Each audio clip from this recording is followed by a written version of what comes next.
Y como es habitual a esta hora aquí en Mega Noticias, 3 de la tarde, nos vamos de lleno a nuestra mesa de análisis. Le doy la bienvenida a Saúl Arellano, investigador del Programa Universitario de Estudios del Desarrollo, el conocido como el PUED UNAM. ¿Qué tal, Saúl? ¿Cómo estás? Qué gusto saludarte. Igualmente, Alberto, gracias por la invitación de nuevo. Estamos poniendo el tema a nivel nacional de nuestros niños en peligro. Una situación que debería estar en boca y debería estar siendo atendido por las autoridades que le dedican media hora, que el INE, que las encuestas, y este tema pues nos preocupa demasiado. El menores y el crimen organizado. Esa es una realidad, Saúl. ¿Qué tanto es real esto de que las bandas del crimen organizado están reclutando a menores de edad? Mira, es gravísimo lo que está ocurriendo, Alberto, en mi país. Elena Saola, quien es una gran investigadora de estos temas, publicó recientemente, y esto no va más de 2 meses que salió a su libro, que tituló Nuestros niños precarios. En este libro es muy importante porque entrevistó a 730 niños, adolescentes, que están privados de su libertad o que están sujetos a medidas cautelares por encontrarse en conflicto con la ley. La gran mayoría de ellos, Alberto, son niñas, niños, la gran mayoría varones, que han tenido este conflicto con la ley porque han participado de crímenes de alto impacto. Estoy hablando de adolescentes de 15, 16 años, 14 años, que han asesinado, que han secuestrado, que han participado en delitos gravísimos, y que lo interesante del libro que nos presentó Elena Saola es que da cuenta de los entornos en los cuales estas niñas y niños crecen. Se trata de niñas y niños que son víctimas de violencia, de abuso, de maltrato, o que viven en contextos que les llevan, que los impelen a elegir esta forma de vida. Y ya desde hace años se había documentado también en localidades, por ejemplo, de Tlaxcala, donde hay comunidades que se dedican, hay que decirlo, al crimen organizado. Por ejemplo, que se mencionaba en el reportaje previo de la trata de personas en Ancingo y otras localidades de Puebla, donde aspiracionalmente los jóvenes, los adolescentes, pretenden, por ejemplo, padrotes en estas localidades, y en otras donde la presencia del narcotráfico es muy elevada, pues están aspiracionalmente deseando incorporarse a estas bandas porque les dan prestigio, dinero, acceso, sentido de pertenencia a cuestiones que no necesariamente tienen en sus familias. La gran mayoría de estas niñas y niños han sido, insisto, de acuerdo con el estudio de Elena Saola, niñas y niños víctimas de violencia, que no tenían a uno o a los dos de sus padres, que no tenían servicios médicos, que no tenían acceso a la educación, que realizaron desde muy temprana edad trabajo infantil. Y por eso el llamado que hace Elena Saola es importantísimo, en términos de poner el foco en lo que tú bien decías, Alberto, la primera infancia, la cual no es para nada preocupación de las y los políticos. Frente a esto hay que poner los datos que tenemos del Coneval, del INEGI, etcétera, en donde lo que se nos muestra es que la pobreza infantil es la que más creció en los últimos 2 años. Paradójicamente, hay que decirlo así, el gobierno del presidente López Obrador ha destinado una enorme cantidad de recursos a programas sociales. Uno de los más emblemáticos es desde luego el de adultos mayores, en el cual se les da una pensión mensual, y el impacto que ha tenido en los ingresos de este grupo de población ha sido muy positivo, de tal forma que del 2018 al 2020, por ejemplo, se redujo la pobreza casi en 5 puntos porcentuales en este grupo de población, y en buena medida se debe a las transferencias de ingresos que están obteniendo. Sin embargo, pongo el dato porque cuando vemos los menores de 18 años, es decir, las niñas, niños y adolescentes, que de acuerdo con la Convención de los Derechos de la Niñez, abajo de 18 años toda persona es niña o niño, bueno, lo que vemos es que en ellos la pobreza del 2018 al 2020 se incrementó del 50 a casi el 54%. Es decir, tenemos el año, en el 2020, en el que hay mayor diferencial en el porcentaje de pobreza por grupos de población más amplio que se ha tenido entre la población mayor de 65 años y la de menos de 18 años. ¿Qué quiero decir con esto?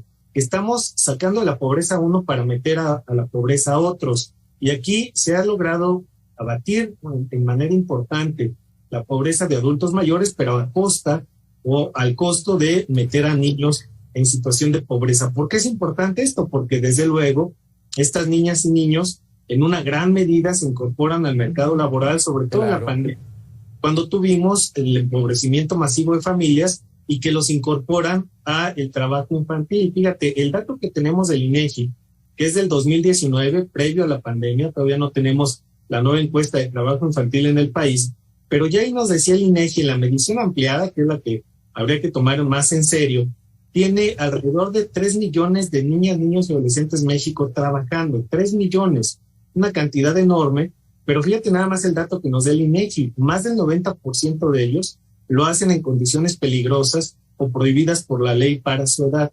De tal forma que lo que vemos es que en México tenemos un enorme caldo de cultivo en el cual el incumplimiento de los derechos de la niñez es tremendo, es dramático, se expresa en condiciones de pobreza, pero también en severas condiciones de...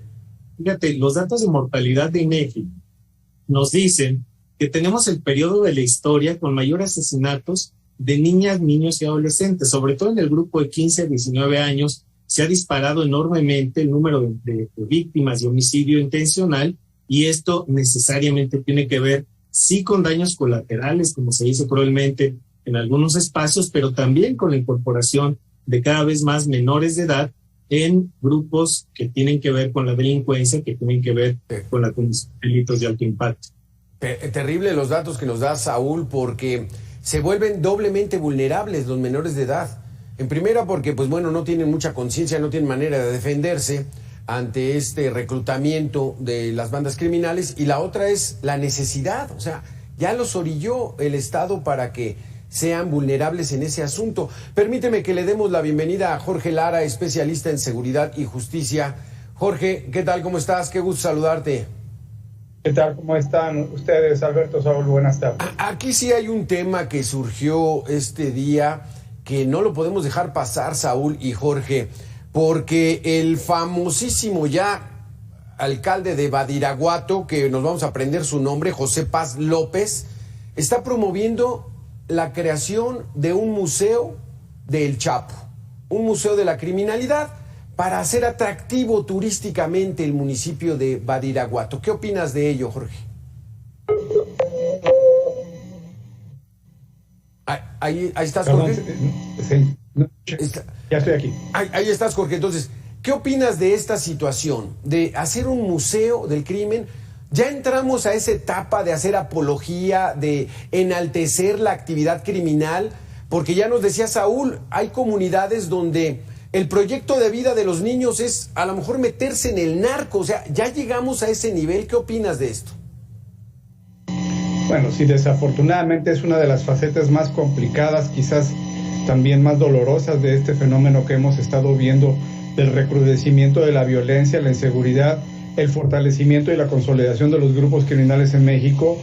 Y pues definitivamente esto pues vuelve a significar una reconvención a las autoridades federales y de todos los ámbitos de gobierno, pues para que hagan su trabajo y que, como lo hemos platicado tantas veces, se apliquen los instrumentos del Estado, que los tiene y son muchos, y además no solamente instrumentos legales, sino como también estamos viendo, ya empiezan a tener una enorme cantidad de recursos económicos, pues que quién sabe en dónde se están, a qué se están dedicando todos estos ríos de presupuesto que la Guardia Nacional y las Fuerzas Armadas han tenido en estos años. Esta expresión de fundar un museo, de abrir un museo, pues me parece que es inaceptable bajo cualquier circunstancia, bajo cualquier consideración, y sobre todo, pues que ya significa un desplante más, un desafío más del crimen frente al Estado mexicano. Si se tratase de hacer un museo o un memorial para las víctimas o un espacio para entender el fenómeno criminal desde la perspectiva del Estado de Derecho, como lo existe, hay que decir, hay un museo en las Fuerzas Armadas en donde precisamente se exhiben las piezas que se han decomisado al crimen organizado, sus modus operandi, de manera informativa y a efecto de robustecer la cultura de la legalidad, pues no tendría no tendría ningún problema, pero estamos viendo que es al contrario y además coincide en el tiempo con esta visita que hizo el presidente López Obrador, una visita, digamos, discreta, una visita que no tuvo cámaras, ni memorial, ni documento que la sustente de lo que hizo allá, ni de con quiénes se reunió. A mí me llama la atención que a unos días, a unas horas de que el presidente fue a Badiraguato, el presidente municipal de Morena diga que van a hacer un museo. Una pregunta sería, ¿lo consultó con el presidente y en qué términos? ¿Qué situación? ¿Qué opinas de esto, Saúl? Porque México parece que no aprende, o sea, no aprendemos como país. Hay grandes comunidades que su proyecto de vida de los jóvenes es irse a trabajar a los Estados Unidos y mandar dinero a sus familias. Muchos de ellos ya se tienen que quedar allá. Pero ahorita lo que nos estás exponiendo, Saúl, es de que el proyecto es entrarle al narcotráfico, al crimen organizado, a la ilegalidad brutal. Y entonces, pues, ¿qué hacemos? ¿Se combate a esta actividad ilegal o los abrazos no balazos? ¿Qué es lo que está ocurriendo, Saúl? Lo que yo vería, Alberto, es un quiebre en términos de visión de país. Como bien decía Jorge, el tema es que el Estado mexicano dispone de los instrumentos jurídicos, pero también debería disponer de los instrumentos de política pública, y eso es lo que no se está desarrollando. Por ejemplo, la Convención de los Derechos de la Niña y del Niño cuenta con protocolos facultativos, y uno de estos protocolos, que son documentos complementarios en los cuales se establecen compromisos ya específicos de los estados que signan a estos instrumentos para su aplicación, está el protocolo relativo a la prohibición del reclutamiento forzado de niñas y niños para la participación en actividades delincuenciales. México debería estar rindiendo un informe país al Comité del Niño y no lo conocemos. Es decir, lo que se sabe son documentos mal hechos, documentos presentados a destiempo, documentos donde se da cuenta de acciones administrativas, pero no así de una política integral en la cual las niñas y niños se pueda acreditar que están siendo protegidos de esto. Yo solamente añadiría dos datos. Uno es el relativo al número de niñas y niños que no concluyeron el ciclo escolar durante la pandemia. Estamos hablando de alrededor de 780,000. Y también habría que hablar de las niñas y niños que ya no se reinscribieron en el siguiente ciclo escolar, que suman más de 1 millón. Si hacemos caso del dato previo a la pandemia de INEGI respecto de que había prácticamente 2 millones menores de 17 años que no estaban matriculados en la escuela, pues México podría estar hoy en una crisis y en una tragedia educativa que lo que termina haciendo es truncar proyectos de vida. Nadie puede plantearse un proyecto en libertad, con aspiraciones a vivir en la legalidad, a vivir en el marco del Estado de Derecho, si desde la niñez le es privado justamente el acceso a condiciones de vida digna.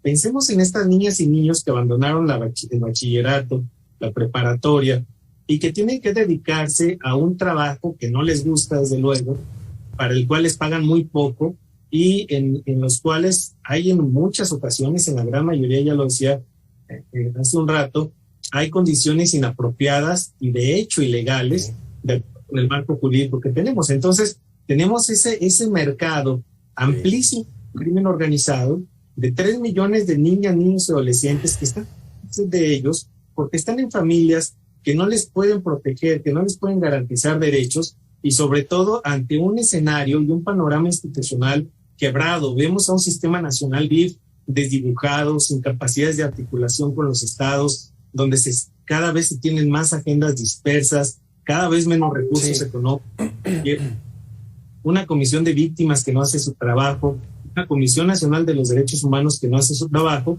y un sistema nacional que se creó en 2014 para de niñas, niños y adolescentes que ya no funciona. El CIPINA, que fue por todo el país instalando comités estatales y municipales que son solo testimoniales, se armó el evento, se crearon estos comités que no hacen absolutamente nada. Exacto, es que es eso, Saúl. De por sí nuestro Estado de Derecho, nuestro imperio de la ley, pues está medio debilitado. Pero con estas políticas, Jorge, muy campechanas de no los ataquen, acúsenlos con su mamá. ¿Esto qué está pasando, Jorge? Nos estamos cayendo ya de plano en una política de, pues, sálvese el que pueda. Bueno, me parece que esta problemática de los niños que son involucrados y que son víctimas centrales de este fenómeno, pues yo creo que pone de realce, le da una visibilidad a esta problemática que el gobierno federal ha soslayado, de decir, se están matando entre ellos, abrazos no balazos, y no pasa nada. Y yo creo que aquí se confirma precisamente este desdén a la población infantil, a la población adolescente, de niñas, niños, adolescentes, por los datos muy preocupantes, desoladores que aporta Saúl, pero que también se conjuntan con lo que podría o con lo que está ocurriendo con la Secretaría de Educación Pública, en donde de por sí tenemos un panorama terrible por la propia el fenómeno criminal, la incidencia delictiva y la violencia que victimiza a niños, pero además la pandemia y la incapacidad terrible, la incapacidad evidente de una reacción proactiva, de una reacción vigorosa, robusta de parte de las autoridades educativas y del sector salud, por ejemplo, para atender la problemática de la deserción, para atender la problemática de la salud mental, sí, en donde sin duda estamos en un enorme bache, donde niños, adolescentes, jóvenes preuniversitarios e incluso universitarios están teniendo como nunca terribles padecimientos de salud que ya están dejándose ver hoy en día, pero que además va a generar una secuela por muchos años más.